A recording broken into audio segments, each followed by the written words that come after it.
जन कल्याण पर्व और पर्व के अवसर पर हमारे प्रदेश का सबसे गौरवशाली नगर कोई है तो ग्वालियर है। गालव ऋषि की धरती पर मैं आपको प्रणाम करता हूं, अभिनंदन करता हूं। हर काल, हर युग, हर समय जिसकी अपनी एक अनूठी पहचान रही है और यहाँ के सलीके तो ऐसे हैं जिसके बारे में कुछ दुनिया में कोई जाने ना जाने। बड़ी अदब के साथ दोस्ती करो तो जीवन भर के लिए, और ठन गई तो भगवान भी नहीं बचा सकता है। ग्वालियर की अदा और ग्वालियर की गजक,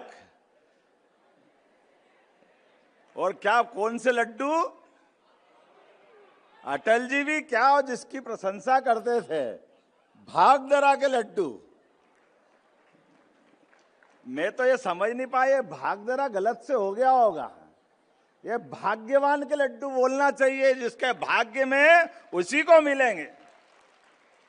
आज के इस अवसर पर हमारे केंद्रीय मंत्री श्रीमान ज्योतिराज सिंधिया जी, हमारे सभापति श्रीमान नरेंद्र सिंह जी तोमर, अध्यक्ष विधानसभा मध्य प्रदेश, मंच पर विराजमान हमारे प्रभारी मंत्री श्रीमान तुलसीराम सिलावट जी, माननीय मंत्री राकेश शुक्ला जी, माननीय सांसद भारत सिंह कुशवाहा जी, माननीय अभय जी, मोहन सिंह जी राठौड़, मनोज तोमर जी, हमारे कौशल शर्मा जी, समस्त अतिथिगण और आप सब। लंबा हो जाएगा भाषण न देते हुए, मैं सीधे सीधे बात करना चाहूंगा। आज आपके इस ग्वालियर के अंदर एक ऐतिहासिक रूप से खास करके साइंस की दुनिया का एक अनूठा संग्रहालय का शुभारंभ हुआ है। मुझे इस बात की प्रसन्नता है, हमारी भूगर्भी हलचल के साथ पृथ्वी की उत्पत्ति कैसे हुई, पृथ्वी की उत्पत्ति के साथ साथ बाकी घटनाओं में धीरे धीरे करके ये जो जनजीवन दिखा है, ये जनजीवन कैसा हुआ, इसका थोड़ा संवाद करेंगे। मेरे सामने सारे विद्यार्थी बैठे हैं। ओपन माइक कहीं है क्या, दे सकते किसी को? किसी के पास है कॉर्डलेस? अच्छा, ये बताओ कि चंद्रमा और पृथ्वी का दोनों का संबंध है, तो चंद्रमा की उत्पत्ति किस तरह से हुई, कोई बताएगा अपने में से? कोई हाथ खड़ा करेगा इधर से? हाँ जरा बताइए, बेटी हाथ खड़ा कर रही, दो भैया उसको हाथ। सर नमस्ते।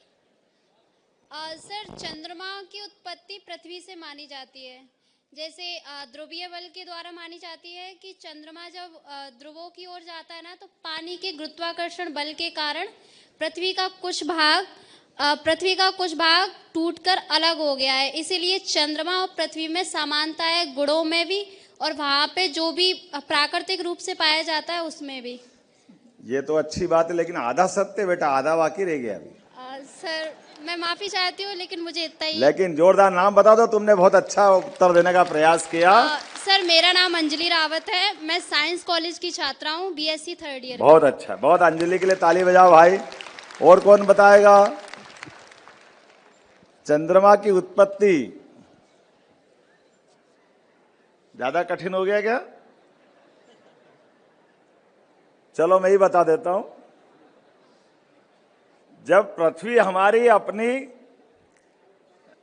आग के गोले से धीरे धीरे ठंडी हुई और ठंडी होने के बाद नीचे भूगर्भी चट्टानें वगैरह बन गई और धूल वूल पर्याप्त जम गई, उसके बाद एक दिन उल्कापात होता है, ऊपर से कोई दूसरे ग्रह का पिंड गिरता है और पिंड से जैसे ही पृथ्वी की टक्कर होती तो एक धूल का गुबार ऊपर उठता है, और धूल का गुबार पहले तो लंबा रहता है 8-15 दिन, लेकिन फिर एक चुंबकीय जो गुरुत्वाकर्षण की अपनी कक्षा है पृथ्वी की, उस कक्षा के आधार पर वो अपनी पृथ्वी से दूर नहीं जा पाता है और आखिरकार 1 महीने में ही वो गोल आकार बन जाता है और वो अपनी पृथ्वी के चारों ओर चक्कर लगाने लग जाता है। इस प्रकार से चंद्रमा की हमारे अपने पृथ्वी से उत्पत्ति हुई है। बहन का बात का उत्तर सही है, मैंने पहले का जोड़ने का प्रयास किया। अरे बात समझ में आई तो कम से कम समर्थन तो कर दो।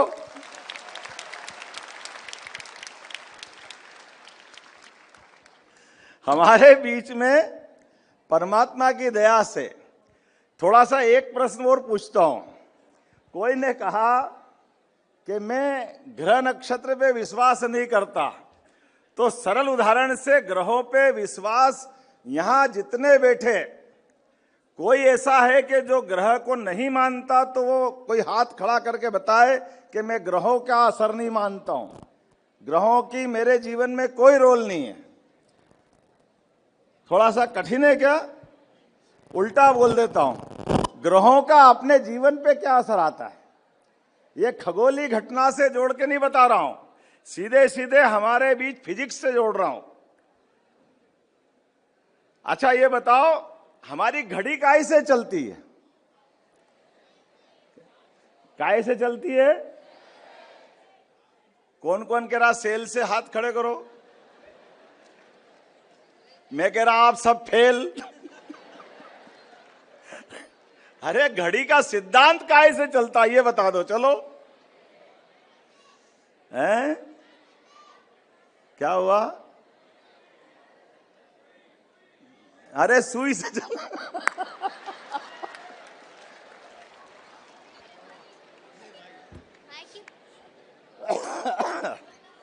कोई सुई से बताएगा, कोई सेल से बताएगा। पहले जब धूप घड़ी थी तब कैसे करते होंगे? छाया से भी चलता है ना। तो अब ये तो गलत हो गया, सुई भी फेल हो गई, सेल भी फेल हो गया, तो घड़ी काहे से चलती है महाराज?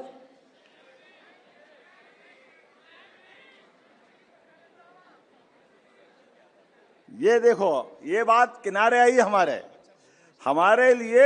एक बात आप ध्यान देना, इस चराचर जगत में, ब्रह्मांड में कोई स्थिर नहीं है। साइंस के विद्यार्थी जानते होंगे, इलेक्ट्रॉन, प्रोटॉन, न्यूट्रॉन जो है जहां से चक्कर लगा रहे हैं, कोई अपनी जगह रुका हुआ नहीं है। ऐसे ही पृथ्वी भी चक्कर लगा रही है। किसके लगा रही है? देखो आपको मालूम तो था, तो चक्कर लगाने का उसका समय नियत है ना, एक अपने आप में है ना। और पृथ्वी दो तरह से घूम रही है, एक तो ऐसे घूम रही है और एक अपने अक्ष पे लगातार घूम रही है, जो दिन और रात की स्थिति लाती है। तो सच्चे अर्थों में घड़ी का सिद्धांत हमारा ये दो ग्रह की परिक्रमा है। तो हमारे में से कोई भी अगर ये कहे कि मैं ग्रह को नहीं मानता, तो घड़ी निकाल के फेंक दे भाई। घड़ी के बिना कोई कैसे कैलकुलेशन कर सकता है? तो मेरी बात समझ में आई है तो कुछ मेरे को लग जाएगा कि हाँ बात समझ में आई है।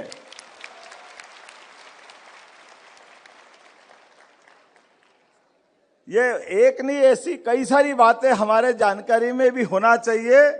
लेकिन आज जब ये हम अपनी रचना देख के आएंगे, क्या बोलते, भूगर्भीय रचनाओं के लिए हमारा इतना सुंदर संग्रहालय बना हुआ है। ये हमारे बीच में साधु संतों को 108 और 1008 की डिग्री मिलती है।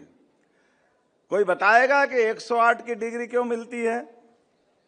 साधु संत अपने नाम के आगे 108। हाथ खड़े करके बताओ, बैठे बैठे मत बताओ, पोल खुल जाएगी तुम्हारी।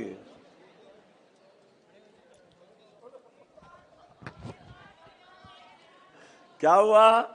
1008 का अगर हम, किधर है हाथ? बात तो बताओ सर। जैन सर, 108 छोटे बाबा, 1008 बड़े बाबा, ये हमारे यहाँ।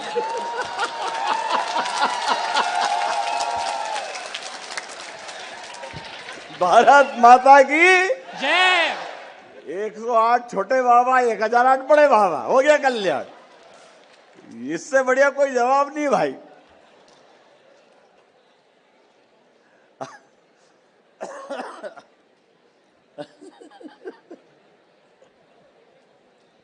अच्छा ये बताओ, अपने में से ये थोड़ा सा ज्यादा हो गया मेरा, इसको समेटना पड़ेगा।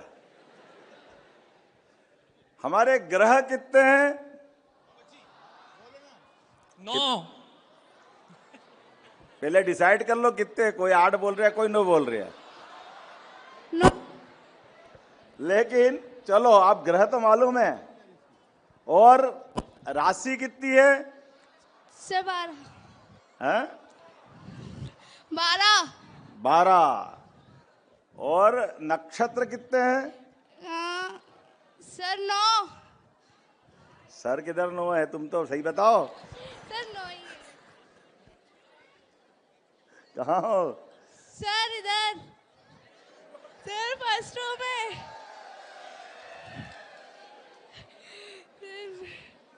बताएं नक्षत्र कितने हैं? सर 27। बहुत अच्छा, ताली बजाओ जिसने 27 बोला उसके लिए। एक 28 भी होता है जिसे अभिजीत बोला जाता है, जो केवल एक वीडियो बना दे यार मेरी। ये गवर्नर स्टाइल में बम्बार्डिंग हुई, किधर से हुई है? बहुत अच्छा। पंडित जी बताओ, क्या बता रहे थे? बताओ, एक बार रिपीट करो। जो कि 27 होते हैं, उसमें से एक 28वां भी होता है जिसे अभिजीत बोला जाता है, वो केवल 1 घंटे के लिए आता है। नहीं, लेकिन तो 27 तो पक्का है ना? हाँ, 27 तो पक्का है, लेकिन तो वो भी आता है उसके साथ अच्छा, में। एक नक्षत्र साल में कितनी बार आता है? अब इतना नहीं पता।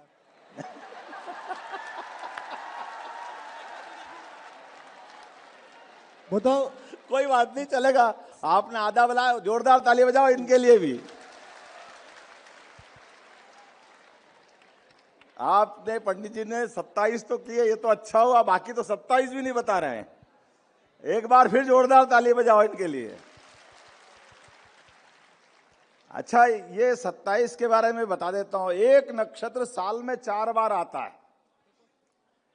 तो साल में 4 बार आया तो 4 का गुणा अगर 27 में कर दो, कितना हो गया?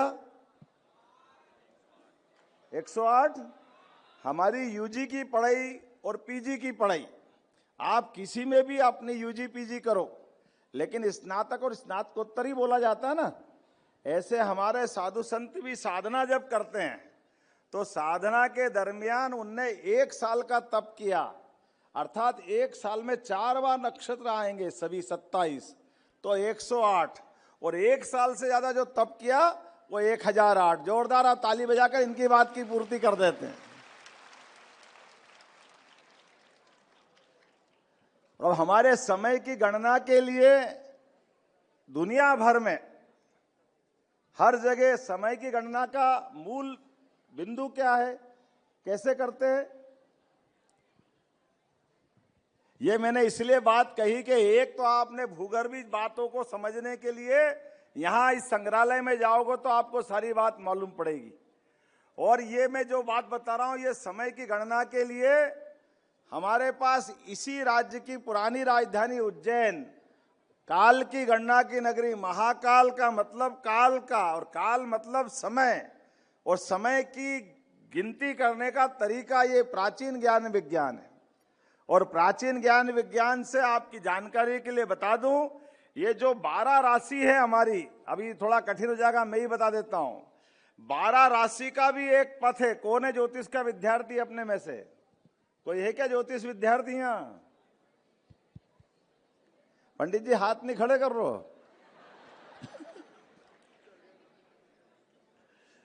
तो ज्योतिष के विद्यार्थी थोड़ा सा उसके नजदीक पहुंचेंगे कि हमारे यहाँ अपने पृथ्वी ये 360 डिग्री पर पूरा अपना आकार मान लेती है। ऐसा ही है ना, 360 डिग्री। और प्रत्येक डिग्री, प्रत्येक राशि को 30-30 डिग्री पे रख दो तो कितना हो गया? भारतीय हो गया 360। तो ये आपने में से कोई भी प्रत्येक राशि में इसका हिसाब लगा सकता है कि कौन सी राशि कब कितनी डिग्री पे जाएगी। ये हमारे अपने प्राचीन विज्ञान के लिए। इसलिए दुनिया के अंदर समय गणना की अगर बात करोगे तो दुनिया में समय गणना या तो सूर्य से या चंद्र से जोड़ते हैं। ये एकमात्र भारत है जिसका प्राचीन विज्ञान अपने नक्षत्र की गणना के आधार पर सूक्ष्मतम गणना करता है। अपनी सनातन संस्कृति के लिए जोरदार ताली आनंद से लो कि हमारी गणना सबसे शुद्ध है। दोनों घटनाओं में फर्क पड़ सकता है, सूर्य और चंद्र में, लेकिन नक्षत्रों की गणना में कभी गलती नहीं हो सकती। इसलिए प्राचीन से प्राचीन जब भी सूर्य ग्रहण चंद्र ग्रहण निकालना हो तो हमारे पंचांग से पंडित जी फटाक से निकाल देते हैं। आज के इस अवसर पर वैसे तो मैं बहुत सारी बातें कर सकता था, लेकिन आज अपने में लगा कि थोड़ा भारी हो रहा है। हमारे यहाँ इस ग्वालियर के अंदर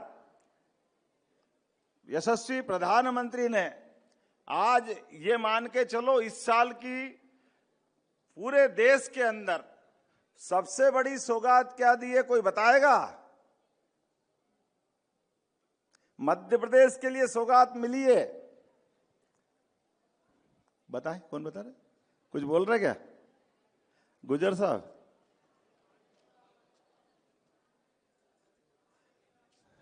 हाँ जरा जोर से बोलो, अच्छे बोलो, बोलना डर डर के मत बोलो। वो जोरदार ताली बजाने का केन बेतवा लिंक योजना के लिए मंजूरी दी है। जोरदार ताली बजाओ। नदी जोड़ो विश्व का पहला, ये वाकई अद्भुत योजना है। एक नदी से दूसरे नदी को जोड़ करके उस जल राशि का उपयोग अपने जीवन में भी किया जा सकता है। ये वाकई विश्व का नदी जोड़ों का कल्पना की थी स्वर्गीय भारत रत्न अटल बिहारी वाजपेयी जी के लिए। जोरदार अभिनंदन करो अपने अटल जी के लिए।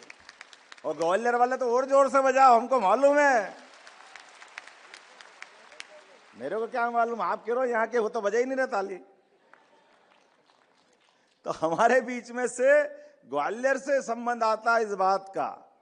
लेकिन ये बात सही है कि नदी जोड़ो अभियान दुनिया के अंदर पहली बार आकार साकार मिलेगा तो हमारी केन बेतवा नदी के माध्यम से मिलेगा।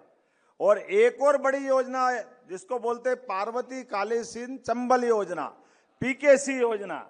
ये ग्वालियर संभाग ऐसा संभाग है जिसको दोनों का लाभ मिलेगा। अपने आप के लिए जोरदार अभिनंदन कर लें।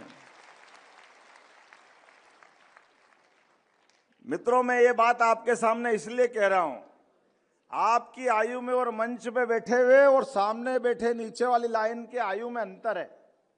हम लोग वो दौर से निकल के चले जाएंगे जिनने ये जल के कष्ट के आधार पर जो अपनी उन्नति हो सकती थी, जहां तक जा सकते थे, वहां जाने में अभी हमारी परिणाम तक आने में काफी कष्ट हुए, लेकिन हम देख नहीं पाए। लेकिन आपकी पीढ़ी एक नया इतिहास लिखेगी जिसके बलबूते पर मध्य प्रदेश दुनिया के सामने आदर्श प्रदेश बनेगा। मुझे इस बात की गारंटी है। ये माननीय प्रधानमंत्री द्वारा दिए जा रहा राशि 1 लाख करोड़। जोरदार अभिनंदन करो अपनी केन बेतवा नदी योजना के लिए। 1 लाख करोड़ के आधार पर केन बेतवा नदी जोड़ो अभियान पूरा होगा। और नदी जोड़ो अभियान के आधार पर हमारे 8.5 लाख बुंदेलखंड के लोग, और बुंदेलखंड से शिवपुरी तक, शिवपुरी एकमात्र जिला ऐसा रहेगा जिनको दोनों नदी जोड़ों का लाभ मिलने वाला है। इस बात का आनंद हमारे सबके बीच में होना चाहिए। पार्वती काली सिंध चंबल योजना का लाभ और केन बेतवा का लाभ, दोनों का लाभ एकमात्र जिला, लेकिन पूरा क्षेत्र ये एकदम से आनंद में आएगा। आज बोलने के लिए तो लंबी सारी बातें थी, लेकिन समय थोड़ा कम पड़ रहा है, मुझे भी जाना है। लेकिन आने वाले समय में हम सब अपने आसपास घटने वाली बड़ी बड़ी जानकारी की, और सामान्य रूप से दुर्भाग्य के साथ कहना पड़ रहा है, हमारे यहाँ लॉर्ड मैकाले की शिक्षा नीति ने हम सबकी शिक्षा व्यवस्था में केवल पाठ्यक्रम में हमारे जो आने वाले क्वेश्चन पढ़ करके जो छोड़ते हैं और अगली परीक्षा की तैयारी करते हैं, इससे हमारा परिपूर्ण मनोविकास नहीं हो पाता है। अब नई शिक्षा नीति के बलबूते पर हमारे ज्ञान अर्जन की जो जिज्ञासा है, वो जिज्ञासा को समाधान करते हुए संसार में घटने वाली सभी घटनाओं पे अपना सबका जिज्ञासु मन आगे से आगे बढ़ता जाए, सभी बातों की जानकारी आपको मिलती रहे, सब बातों को आप समझते रहे। इस जिज्ञासा का भाव को बनाए रखने के लिए हमने युवा संवाद अभियान अभी चालू किया है। मेरी अपनी ओर से आज के अवसर पर आप सबको बधाई, बहुत बहुत धन्यवाद। भारत माता की जय।